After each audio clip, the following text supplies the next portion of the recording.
and welcome everyone. You are watching Opinion Class and this is Tanishka Pundir. तो स्वयं नीतीश कुमार को नहीं मालूम है, क्योंकि उन्हें खुद नहीं पता है कि वो कहाँ रहेंगे। पिछले कई वर्षों में, पिछले 10 वर्षों में नीतीश कुमार की ये 6वीं सरकार है। 6वां सरकार को लेकर 6वां प्रयास है। हर साल 1.5 साल में नीतीश कुमार कहीं ना कहीं पलट के जाते ही जाते हैं। राजनीतिक स्थिति जैसी रहेगी देश में, जिधर का हवा दिखेगा नीतीश कुमार उधर भागने का प्रयास करेंगे। लेकिन अब वो समय धीरे धीरे वो भी खत्म हो रहा है। नीतीश कुमार की राजनीतिक पारी का अब अंतिम समय चल रहा है। लोकसभा चुनाव तक थोड़ी बहुत जो रेलेवेंस है वो रहेगी। लोकसभा चुनाव में जदयू पार्टी की करारी हार होगी। मैंने रोज कैमरे पर कहा है, उनको 5 सीट भी नहीं आएगा और उसके बाद उस दल का विघटन शुरू हो जाएगा। इन बातों को आप नोट कर लीजिए, लिख लीजिए, कैमरे पर रिकॉर्ड कर लीजिए। जब परिणाम आएगा तो हमसे आकर पूछ लीजिएगा। अगर हमारी बात गलत हो जाए तो पूरे बिहार की जनता के सामने खड़े होकर माफी मांग लेंगे। जब किसी चीज का विघटन होता है तो कहाँ जाता है? टुकड़ों में बट जाएगा। कोई भाजपा भागेगा, कोई आरजेडी भागेगा, कोई कम्युनिस्ट में जाएगा, कोई कांग्रेस में जाएगा, कोई जनसुराज में चला जाएगा, कुछ लोग निर्दलीय हो जाएंगे। विघटन का मतलब क्या है? मैंने ये नहीं कहा कि उस दल का किसी दल के साथ मर्जर हो जाएगा, मैंने कहा उस दल का विघटन हो जाएगा। नीतीश कुमार की समाप्ति और बिहार में राज 2025 जन सुराज। देखिए, नीतीश कुमार का जो विघटन है जदयू का, वो तो तय है। इसलिए नहीं कि हम कुछ कर रहे हैं, वो तो अपने कार्यकलापों से नीतीश कुमार ने अपने दल का, अपनी प्रतिष्ठा का, अपनी छवि का को बर्बाद कर लिया।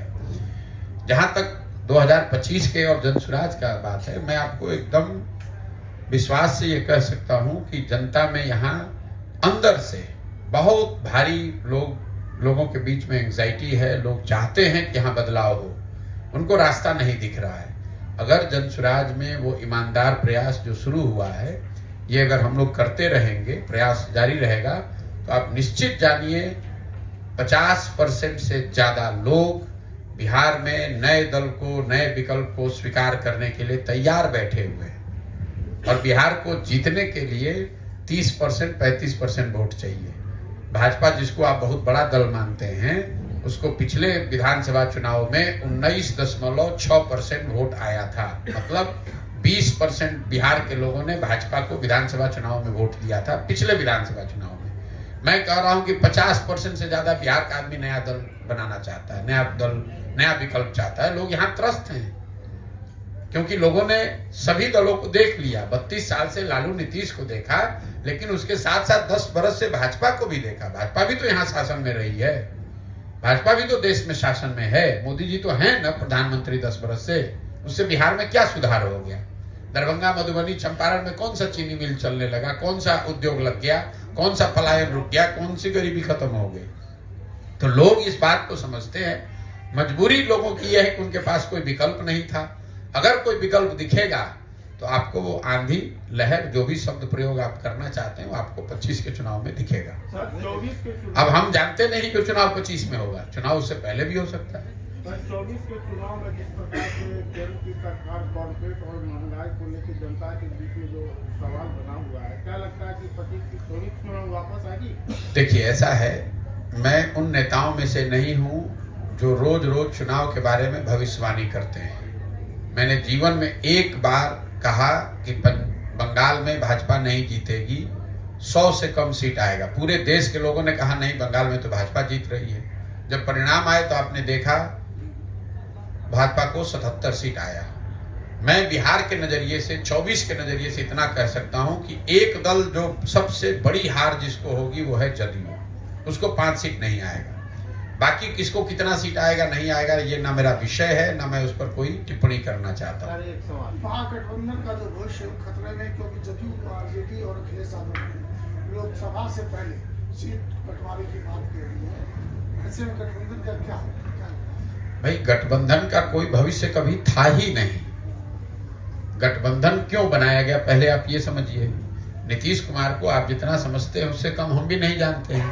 गठबंधन बनाने से पहले नीतीश कुमार सबसे पहले हमसे मिलने दिल्ली आए, हमको 4 घंटा समझाया कि गठबंधन हम क्यों वापस बनाना चाहते हैं। नीतीश कुमार महागठबंधन उन्होंने सिर्फ इसलिए बना, उनको कोई लालू यादव तेजस्वी यादव से प्रेम नहीं है, उनको कोई भाजपा की नीति से दिक्कत नहीं है। ये नीतीश कुमार के मन में ये डर था कि 24 में अगर हम इस गठबंधन में बने रहे भाजपा के साथ, 24 में लोकसभा जीतने के बाद भाजपा वाले हमको हटा देंगे, क्योंकि दल तो भाजपा का बड़ा था बिहार में, तो वो उनको ऐसा लगता था कि भाजपा वाले अपना मुख्यमंत्री बनाएंगे लोकसभा जीतने के बाद। तो भाजपा ऐसी स्थिति पैदा करे उससे पहले ही छोड़कर लालू यादव के साथ चले जाए तो कम से कम 25 तक तो कुर्सी बच जाएगी। अब उनको ये समझ आकलन नहीं है कि भाई अगर आप महागठबंधन के साथ गए, अगर आप चुनाव हारे तो आपका दल ही नहीं बचेगा, तो गठबंधन बनाइएगा किससे? वही स्थिति होगी, लोकसभा में हारेंगे, दल खत्म। जिस तरह से जीत हुई है भाजपा की, अब नीतीश कुमार की स्थिति कैसी है? नीतीश कुमार कोई फैक्टर ही नहीं है। आप लोग बिहार में चूंकि पत्रकारिता करते हैं तो आपको लगता है कि दुनिया नीतीश कुमार के इर्द गिर्द घूमती है। भाई नीतीश कुमार राष्ट्रीय राजनीति में कोई महत्व का नेता नहीं है, कोई महत्व नहीं है। प्रधानमंत्री के उम्मीदवार कहे जा रहे हैं। आप न कह रहे, कौन कहा है? इस देश में किसने कहा कि वो प्रधानमंत्री को उम्मीदवार है? आप बता दीजिए। तो आप अपने घर में बैठ के, हम यहाँ से बैठ के कहें कि हम अमेरिका के राष्ट्रपति के उम्मीदवार हैं, उसका तो कोई महत्व नहीं है। नीतीश, देखिए, अगर आप विपक्ष की राजनीति को भी देखेंगे तो वहां सबसे बड़ा दल कांग्रेस है, दूसरा दल टीएमसी है, तीसरा दल डीएमके है। नीतीश कुमार को कैसे कोई नेता मान लेगा? और ये पहले दिन से मैं कह रहा हूं, ये तो आप लोग खुद से मुंह मियां मिट्ठू बनने की बात है कि भैया संयोजक बन रहे हैं, तो फिर आप लोगों ने कहा पहले कहा प्रधानमंत्री का चेहरा बन रहे हैं, वो नहीं बने तो कहा संयोजक बन रहे हैं, अब वो भी नहीं बने तो कर नहीं, पीछे से हम ही चला रहे हैं। अरे भाई, आपको कोई नहीं पूछ रहा है, आप अपना देख लीजिए, बिहार में कुछ बचा लीजिए, वही बहुत बड़ी बात है। अपना दल नहीं बचने वाला है और आप देश की बात कर रहे हैं। नीतीश कुमार, आप व्यवहारिकता से सोचिए, नीतीश कुमार या उनका दल विपक्ष का जो खेमा है उसमें वो क्या ऑफर कर सकते हैं? उनके पास संगठन है नहीं, कोई बहुत बड़ी पार्टी ऐसी है नहीं कि बहुत बड़े नंबर में उनके सांसद वो दे सकते हैं। उनके पास ऐसी व्यवस्था है नहीं कि वो पूरा इंडिया का संसाधन मुहैया करा दें, वो भी नहीं है उनके पास। चौथा, ऐसी कोई गवर्नेंस की छवि नहीं है कि भाई पूरे देश में लोग कह रहे हैं कि भैया हमको नीतीश कुमार जैसा गवर्नेंस चाहिए। आपको क्या लगता है, केरल में कोई आदमी कहेगा कि भैया हमारा केरल खराब है, बिहार जैसा हमको गवर्नेंस चाहिए? कोई ऐसा कहेगा? कोई तमिलनाडु में कहेगा? मैं इंडिया अलायंस के राज्यों की बात कर रहा हूँ। तमिलनाडु में कोई ऐसा आदमी कहेगा कि भैया तमिलनाडु तो बड़ा खराब है, बिहार जैसा तमिलनाडु को बना दो? तो जब आपकी ना छवि है, ना आपके पास संसाधन है, ना संगठन है, तो किस आधार पर आप नेता बन जाइएगा? ऐसे नहीं हो, हवा में थोड़ी ना बात होती है। आप कुछ टेबल पर रखिएगा तभी तो आपके लिए कोई बात मानेगा। इस स्थिति में भी जो लालू यादव है, तेजस्वी यादव है, उनको एकदम, मेरे भाई देखिए, लालू जी बड़बोले, राजद के जो नेता हैं ना, ये बड़बोले लोग हैं। अब आप राजद की स्थिति देख लीजिए, पूरे लोकसभा में 543 में से राजद के 0 MP हैं, 0। यहाँ अपने घर में बैठते हैं, 4 पत्रकार को बुलाते हैं, कहते हैं कौन देश का प्रधानमंत्री होगा। जिस दल का 0 MP है वो तय कर रहा है कि देश का प्रधानमंत्री कौन होगा।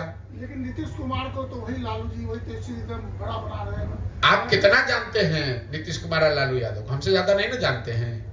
15 में हम ही ना दोनों लोग को साथ में लेकर आए थे। आप कितना जानते हैं कि एक दूसरे को कितना प्यार करते हैं? हम नहीं जानते हैं। अरे नीतीश कुमार को कोई लालू यादव तेजस्वी यादव से प्यार नहीं है। लालू यादव तेजस्वी यादव इसलिए दिल्ली का रोज चढ़ा रहे हैं कि चढ़ जाए कि ये बिहार खाली हो कि हमारा लड़का मुख्यमंत्री बने। हाँ, नीतीश कुमार उनके साथ इसलिए है कि कुर्सी बची रहे, और जब कुर्सी अगर छूटे भी तो जब मेरी पारी खत्म हो तो कोई ऐसा आदमी यहाँ बन जाए कि लोग यहाँ कहें कि भाई कुछ भी कहिए, नीतीश कुमार कितनों खराब था तो इनसे तो अच्छा था। आप नीतीश कुमार को नहीं जानते हैं। नीतीश कुमार ऐसे आदमी हैं कि बिहार की जनता ने उनको 42 को MLA जिताया है। तो इसी जनता को सबक सिखाने के लिए ये लालू यादव को, जंगल राज को वापस लाने का प्रयास कर रहे हैं कि जंगल राज वापस आ जाएगा तो लोग कहेंगे भैया बेकार है, नीतीश कुमार को हटाए, वही कम से कम ठीक था। अगर इनसे भी बुरी सरकार आ जाए तभी तो लोग नीतीश कुमार के बारे में अच्छा कहेंगे। मान लीजिए कोई अच्छी सरकार बिहार में आ जाए तो लोग क्या कहेंगे कि भैया अच्छा हुआ, नीतीश कुमार से जान छूटा, बिहार की तरक्की शुरू हुई। लेकिन अगर इनसे भी खराब सरकार आ जाएगी तो लोग क्या कहेंगे कि अरे भाई कितना भी ये नीतीश कुमार खराब था, इनसे बेहतर था। तो नीतीश कुमार इतने बेवकूफ आदमी नहीं है, वो सोच समझ के ये निर्णय लिए हैं। सर मेरा एक सवाल है, के सांसद ने हिंदी राज्यों जो है उनको गौमूत्र से तुलना किया। देखिए, अब किसने क्या कहा है मुझे नहीं मालूम है। सच्चाई ये है कि हम लोग बिहार के लोग हैं, बाहर जाते हैं, हम लोग को बिहारी कह के महाराष्ट्र में भी गाली पड़ती है, उत्तर प्रदेश में भी, दिल्ली में भी, तमिलनाडु में भी। हम लोग अगर पिछड़े हैं, हम लोग अगर अनपढ़ हैं, अगर हमारे बच्चे मजदूरी करने कहीं जाएंगे तो वो आपको सिंहासन पे तो बैठाएगा नहीं। ये समझ हम और आप डेवलप नहीं करते और बेकार दूसरे राज्य को गाली दे रहे हैं। मैं आपको बता रहा हूं, अगर महाराष्ट्र का आदमी आकर बिहार में खेत में मजदूरी करेगा तो उसके बारे में आप क्या कहिएगा? तो आप अपनी दशा देख नहीं रहे हैं, अपने बच्चों को पढ़ाने की व्यवस्था कर नहीं रहे हैं, अपने राज्य में रोजगार हो इसकी चिंता कर नहीं रहे हैं। कोई सांसद कुछ कह दिया, अब इसी पर हल्ला मचाए जा रहे हैं। सांसद ने कह दिया कि ये गोमूत्र वाला राज्य, गलत बात है, नहीं कहना चाहिए, बिल्कुल गलत बात है, लेकिन आपको उससे बुरा लग गया और आपका बच्चा दिन भर रोड पर घूरा पर घूम रहा है, उससे आपको कोई चिंता ही नहीं है। तो अगर आप अनपढ़ हैं तो लोग आपको अनपढ़ ही तो कहेंगे। अगर आप गरीब हैं तो कोई आपको अमीर तो नहीं कहने लगेगा। अगर आप किसी के यहाँ मजदूरी कह रहे हैं तो वो आपको अपना मालिक तो नहीं बताएगा। आपके हिसाब से हिंदी राज्यों की जो तुलना की गई गौमूत्र से वो सही है? बिल्कुल बेकार, आप अपना शब्द हमारे मुंह में डाल रहे हैं। मैंने कहा वो गलत है, लेकिन आपको हमको हिंदी राज्य के बारे में हम नहीं कह रहे हैं, हम बिहार की बात कर रहे हैं। बिहार के लोग जाते हैं और आपको गाली पड़ती है नहीं पड़ती है। तो अगर आप गलत है तो आपको वो नहीं झेलना पड़ेगा। बिहार की इस दशा की जानकारी आज तो नहीं, बहुत लंबे समय से आपको थी, लेकिन आज आप इस बात की इस यात्रा पर इस बिहार की इस दशा को लेकर के पहले जो आप इन्हीं दलों के साथ काम किया करते थे, उस समय आपकी चिंता क्यों नहीं? भैया, जब हमारी क्षमता होगी तभी न करेंगे। आप पत्रकार कब बने? जब पढ़ लिख के पत्रकार बने तब न पत्रकार बने। एक मिनट रुकिए ना, आप ये सुनिए ना, अब आपका सवाल इतना समझ लिए, 15 महीने से यही सवाल लोग कर रहे हैं। आप ये हिंद टीवी चलाते हैं, पत्रकार कब बने? जब भी बने ना, कभी पढ़ाई लिखाई किए होंगे तब न पत्रकार बने होंगे। फिर कहीं कुछ पत्रकारिता की होगी, फिर कुछ साधन व्यवस्था हो गया तब अपना चैनल चला रहे हैं। पैदा हुए उसी दिन आपको नहीं पता था कि पत्रकार होने की जरूरत है, उसी दिन हो जाते पत्रकार। बिहार की ये दशा एक दिन में सर नहीं हुई, बिल्कुल नहीं हुई है। लेकिन आप इन तमाम दलों के साथ काम कर चुके हैं, लेकिन ये अचानक फिर आपको ये आपको ना अचानक लग रहा है, क्योंकि आज आप जगह हैं। हम 10 बरस से यहाँ बिहार में प्रयास कर चुके, नहीं अगर प्रयास में सफलता मिली तो दूसरा प्रयास कर रहे हैं। सर मेरा एक अंतिम प्रश्न है मेरा कि 2024 का जो चुनाव हुआ, उस चुनाव में देश का प्रधानमंत्री कौन होना चाहिए और क्या लगता है कि नरेंद्र मोदी जिस तरह से देश का प्रधानमंत्री उसको होना चाहिए जो देश के लोग जिसको वोट दे। सर मेरा एक अभी आपकी नजर में हमारी नजर से क्या है, बस वोट सीक्रेट का है। अगर आप ही बता दीजिए कौन होना चाहिए। ईवीएम को लेकर जिस तरह से बात चल रही है, क्या आपकी नजर में क्या सही और क्या गलत? हमको नहीं मालूम, हम ईवीएम के एक्सपर्ट नहीं हैं। हम उन बेवकूफों में से नहीं हैं जो सब्जेक्ट को नहीं जानता है उस पर टिप्पणी करता है, ठीक है ना। यहाँ पर बिहार में तेजस्वी यादव खड़े हुए, कहा जीडीपी में हम लोग देश में सबसे टॉप 3 राज्य में हैं। हमने सामने से कहा भाई जीडीपी का परिभाषा लिख दो, 10 दिन कोचिंग ट्यूशन ले लो, उसके बाद आकर बता दो कि जीडीपी होता क्या है, इसकी गणना क्या होती है, खाली बता दो कैमरे पर, हम कल से तुम्हारा झंडा लेके चलने लगेंगे। तो जिस विषय की हमें जानकारी नहीं होती है, नीति ये कहती है, सामान्य ज्ञान ये कहता है कि जिस विषय की जानकारी नहीं उस पर मुंह नहीं खोलना चाहिए, वरना बेवकूफ दिखिएगा। हम ईवीएम के एक्सपर्ट नहीं हैं, हम क्यों ईवीएम पे टिप्पणी करें। ईवीएम सही है गलत है ये देखने के लिए इलेक्शन कमीशन ऑफ इंडिया है, कोर्ट है, यहाँ जो लोग दल करते हैं, पार्टी करते हैं, उनका काम है। अब हम यहाँ झूठ मूठ का खड़ा होकर ईवीएम पे क्यों टिप्पणी करने लगे। आप कह रहे हैं देश का प्रधानमंत्री कौन होना चाहिए। अरे भाई, अभी जिसको जनता चुनेगी उसको देश का प्रधानमंत्री होना चाहिए। चलिए सर, एक बड़ा प्रैक्टिकल सवाल है। अभी जो हालिया इलेक्शन हुआ है 5 राज्यों में, फॉर एग्जाम्पल राजस्थान में 500 का सिलेंडर मिल रहा है, बीजेपी ने 450 का किया, और तो इस मेंटालिटी से लोग कब बाहर निकलेंगे? डेवलपमेंट पे वोट ही नहीं हो रहा है सर। 1200 के ये डेवलपमेंट का परिभाषा आपकी नजर में जो है, जरूरी नहीं है कि वही डेवलपमेंट का परिभाषा हमारी नजर में भी हो जी। लोग सब कुछ जांचने परखने के बाद अपने हिसाब से जिसको अच्छा समझते हैं उसको वोट करते हैं। लोकतंत्र ऐसे ही चलता है। अब आप बैठ के कहिएगा कि डेवलपमेंट लोगों को वोट इसलिए करना चाहिए, तो हो नहीं सकता। हम बैठ के तय कर दें कि लोगों को सिलेंडर पे वोट करना चाहिए, उससे तो लोग नहीं मान जाएंगे। लोग सिलेंडर पर भी वोट करते हैं, लोग जात पर भी वोट करते हैं, लोग राष्ट्रीय सुरक्षा पर भी वोट करते हैं, उनके विकास पर भी, रोजगार पर भी, हर तरह के विषय को मिलाकर लोग वोट करते हैं। क्या सच में ऐसा हो रहा है? बिल्कुल होता है, बिल्कुल हो रहा है, बिल्कुल हो रहा है। क्या बात करते हैं? फिर जाति कोई माने नहीं रखती? बिल्कुल नहीं माने रखती, बिल्कुल नहीं माने। सब कुछ माने रखता है जो समाज में है। लेकिन अगर आप यहाँ बिहार के पत्रकार हैं, आप लोग को ज्यादा ज्ञान है कि सब आदमी जाते पर वोट दे रहा है, तो नरेंद्र मोदी को बिहार में वोट कौन दे रहा है ये बता दीजिए। अगर हर आदमी जाति पर वोट दे रहा है तो मुसलमान फिर लालू यादव को वोट क्यों दे रहा है? वो तो उनके जाति के नहीं है। अगर आपको इतनी समझ है, लेकिन आप तो कुछ समझना चाहते नहीं है।